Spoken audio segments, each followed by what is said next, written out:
দেৰগাঁৱৰ ভিতৰুৱা লাবাক চাপৰিত বাঘৰ তাণ্ডৱ। লাবাক চাপৰিত বাস কৰে কেফিজেপি লোকসকলে। এই চাপৰিত গড় বাঘ আদিৰ আক্ৰমণত কেইবাজনো ব্যক্তি আহত হৈছে। পোহনীয়া জীৱ জন্তু মৃত্যুৰ মুখত পৰিছে। বিশেষকৈ বাঘৰ আক্ৰমণত অতিষ্ঠ হৈ পৰিছে গঞা ৰাইজ। ৰাতুল বৰা নামৰ এজন ব্যক্তিৰ 5টাকৈ পোহনীয়া জীৱ অনিষ্ট কৰিছে বাঘে। কেইবাটাও মহৰ পোৱালি বৰ্তমান বাঘৰ আক্ৰমণত আঘাতপ্ৰাপ্ত। প্ৰাণৰো সংকটত ভুগিছে গঞা ৰাইজ। ৰাতি হলে ঘৰৰ পৰা ওলাই যাব নোৱাৰে গঞা ৰাইজ। ফুট গধূলিতে দুৱাৰ মাৰিবলগীয়া এক পৰিৱেশৰ সৃষ্টি হৈছে অঞ্চলটোত। তথাপিও আওকাণ কৰি আছে বন বিভাগে। বন বিভাগ এতিয়া কুম্ভকৰ্ণৰ নিৰ্যাত। ৰাইজৰ অভিযোগ, বন বিভাগে যথোপযুক্ত ব্যৱস্থা লোৱা নাই অঞ্চলটোত। উপায়ন্ত হৈ গঞা ৰাইজে কাষ চাপিছে সংবাদ মাধ্যমৰ। আমাৰ এই চাপৰিত সংকটজনক হৈছে।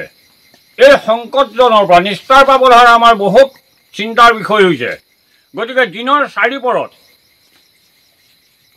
প্ৰায় 11:30-12 বজাৰ ভিতৰতে এটা বাঘ আহি আমাৰ এই বাঘ নতুন কুমলীয়াৰ সন্মুখত আমাৰ গোৱালখন ঠাই মহ ৰাখি থকা অৱস্থাত হঠাতে 2টা পোৱালি বহুত আঘাতপ্ৰাপ্ত হৈ গৈছে।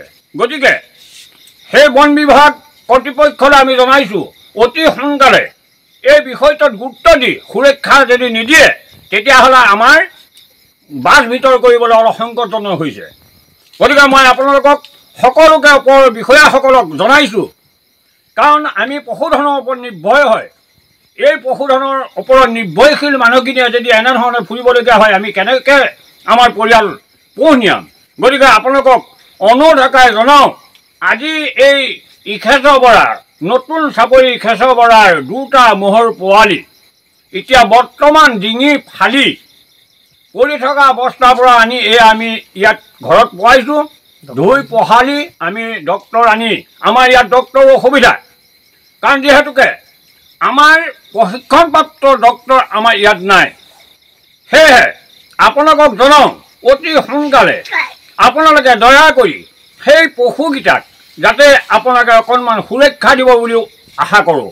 বহুত দুখিত, আমাৰ এই অঞ্চলটো কোনো ফালেদি আমাৰ সুবিধাৰ হৈ পৰা নাই। বৰ্তমান আমাৰ যি বনৰীয়া জীৱ জন্তু আহি পেলাই আমাৰ ইয়াত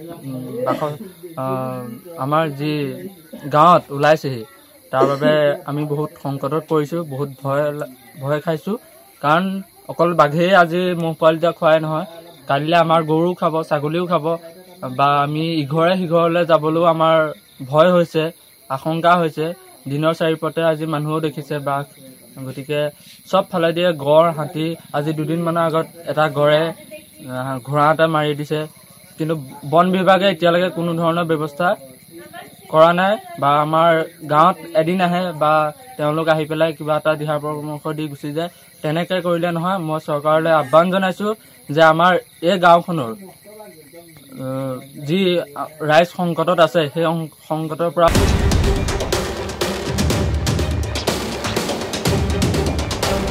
দেৰগাঁৱৰ পৰা মাধুৰ্য বৰাৰ ৰিপৰ্ট, মাই নিউজ 10।